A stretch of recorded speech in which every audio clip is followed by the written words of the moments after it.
आज हम पढ़ेंगे चैप्टर 3 का एक्सरसाइज 3.3 विलोपन विधि को आज हम पढ़ेंगे। अब विलोपन विधि में करना क्या होता है हमें कि हमें दोनों समीकरणों में x और y दो चर दिए हुए होते हैं। तो हमको करना क्या है, यहाँ से या तो हम x को विलोपित करेंगे या फिर y को विलोपित करेंगे। विलोपित का मतलब होता है कि बिल्कुल पूरी तरह से हटा देना।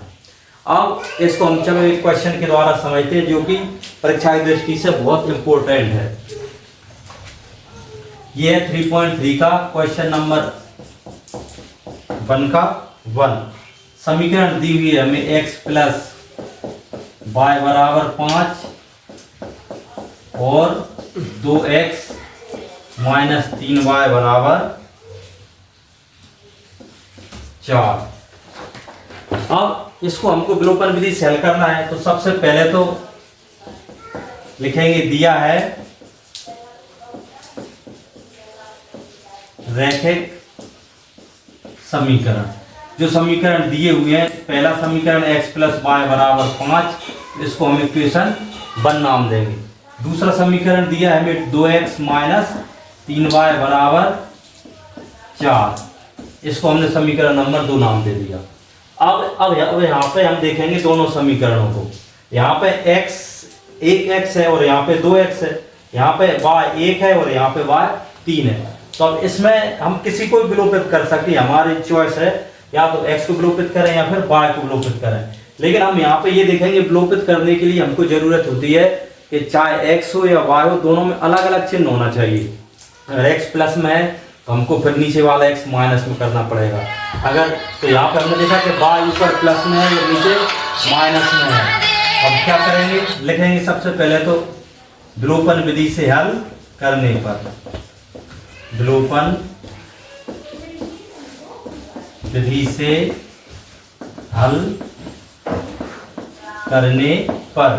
अब विलोपन विधि से अब हम हल करेंगे तो हम y को विलोपित करेंगे। यहाँ पर तो y को विलोपित करने के लिए देखना पड़ेगा कि समीकरण 2 में y यहाँ पे माइनस 3y है। अगर y को हटाना है तो हमको ऊपर भी 3y लाना पड़ेगा। तो क्या करना पड़ेगा, हम समीकरण 1 में 3 से गुणा कर दें और समीकरण 2 में 1 से गुणा कर दें और दोनों समीकरणों को जोड़ दें। तो यहाँ पे लिख देंगे हम समीकरण 1 गुणा 3 प्लस समीकरण 2 गुणा 1। तो क्या हो जाएगा, इसे जब 3 का गुणा करेंगे तो 3x प्लस 3y और 3 का जब 5 में करेंगे तो 5 है 15 और जब इसमें करेंगे 1 का तो 2x। तो ये समीकरण है वो बिल्कुल जैसी थी वैसी ही रहेगी।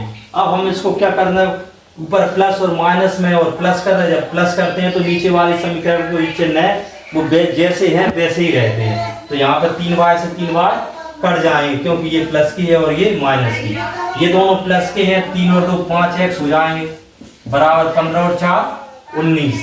तो यहाँ से x बराबर 19/5। अब x का मान है हम समीकरण 1 में रख देंगे, x बराबर 19/5 समीकरण 1 में रखने पर। जब समीकरण 1 में रखेंगे तो हम समीकरण 1 में x की जगह 19/5 प्लस y बराबर 5। तो यहां से अब क्या होगा, 19/5 को हम बराबर के उस तरफ ले जाएंगे तो 5 माइनस 19/5। अब यहाँ 5 के नीचे कुछ नहीं है हर में, तो हम 1 मान लेंगे उसके नीचे, है ना। और यहाँ पे एलसीएम आ जाएगा कितना, 5। तो इस 5 का इस 5 में मल्टीप्लाई हो जाएगा, 5 गुणा 5 माइनस 19 गुणा 1। तो 5 का 5 में होगा तो 25, 19 का 1 में होगा तो 19/5। 25 में से 19 जाएंगे तो बचेंगे 6 और y बराबर इस तरह से आंसर आ जाएगा 6/5। हम लिख देंगे अतः समीकरण निकाय का हल x बराबर 19/5 और y बराबर 6/5 है। इस तरह से हमको विलोपन विधि से क्वेश्चन सॉल्व करना है। रुक